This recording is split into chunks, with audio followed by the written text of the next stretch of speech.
In the late summer of 1590, a supply ship dropped anchor off the coast of Roanoke Island. The sailors on board expected a hero's welcome, cheers, laughter, and the warmth of a thriving English colony. Instead, they stepped into a tomb of silence. The village was intact, the houses were standing, but the people? Gone. 115 men, women, and children had vanished into thin air, as if the island itself had opened its mouth and swallowed them whole. No bodies were ever found. No signs of a struggle were left behind. Just a single, haunting word carved into a wooden post, Croatoan. 4 centuries have passed, and the mystery remains. Was it a massacre? A desperate escape? Or did the first English settlers of the New World encounter something that defies explanation? Today, we go back to the original American nightmare to solve the mystery of the Lost Colony.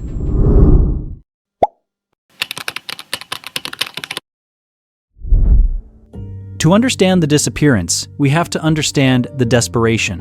In 1587, England was a secondary power, desperate to grab a piece of the New World before the Spanish claimed it all. Queen Elizabeth I authorized Sir Walter Raleigh to establish a permanent base. This wasn't a military outpost, it was a family mission. 115 brave souls, men, women, and children, boarded ships with dreams of gold and land.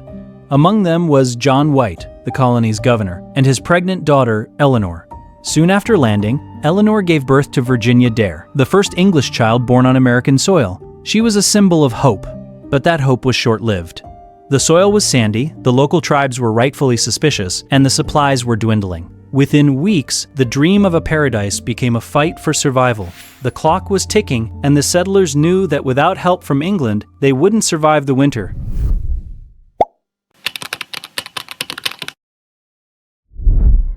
Desperate, the colonists pleaded with John White to return to England for supplies. He didn't want to leave his daughter and granddaughter, but he had no choice. He promised to return within months. But history had other plans. When White reached England, he found a nation at war. The Spanish Armada was coming, and every English ship was seized for the defense of the kingdom. For 3 agonizing years, White was stranded, unable to return to the island where his family waited. Imagine the torture of staring across the Atlantic, knowing your family is starving on a hostile shore, thousands of miles away. Back on Roanoke, the 3 years were likely a slow descent into madness. Were they watching the horizon every day? Did they lose faith? When White finally secured a ship in 1590, he expected to find a struggling town. He never expected to find a ghost.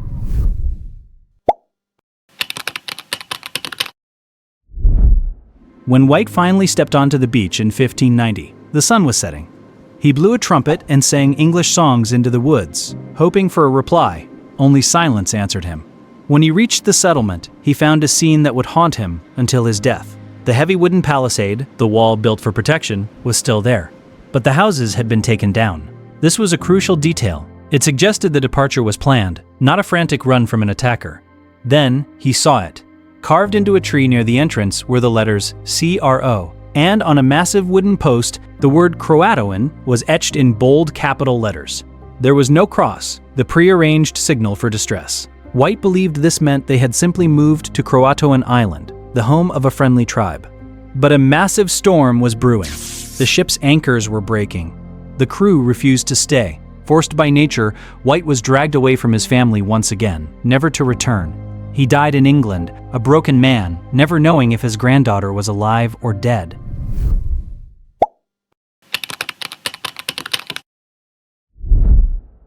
So, where did they go? For centuries, the theories have ranged from the logical to the terrifying. The first theory, massacre.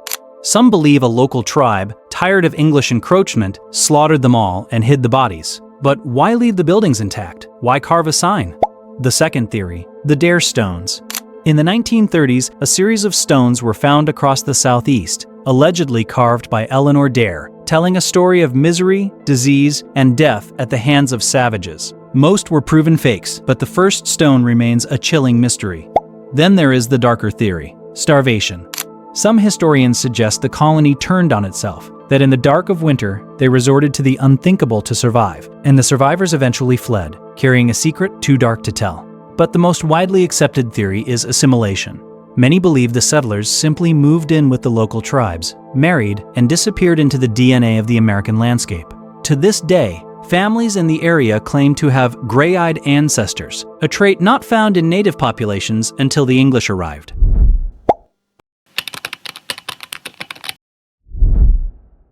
Roanoke isn't just a story about a lost colony, it's a story about the fragility of the human spirit. It is the foundation of the American identity, a mixture of mystery, tragedy, and the relentless drive to survive at any cost.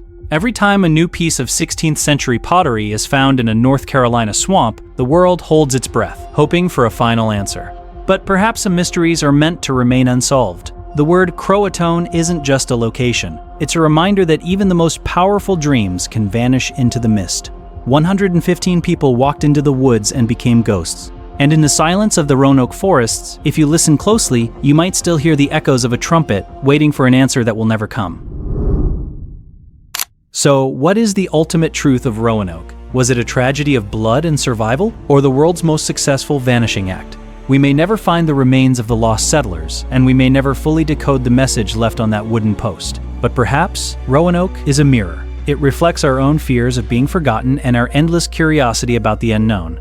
The ghosts of 1590 still wander the edges of American history, reminding us that even the boldest dreams can leave behind nothing but a single word in the dust.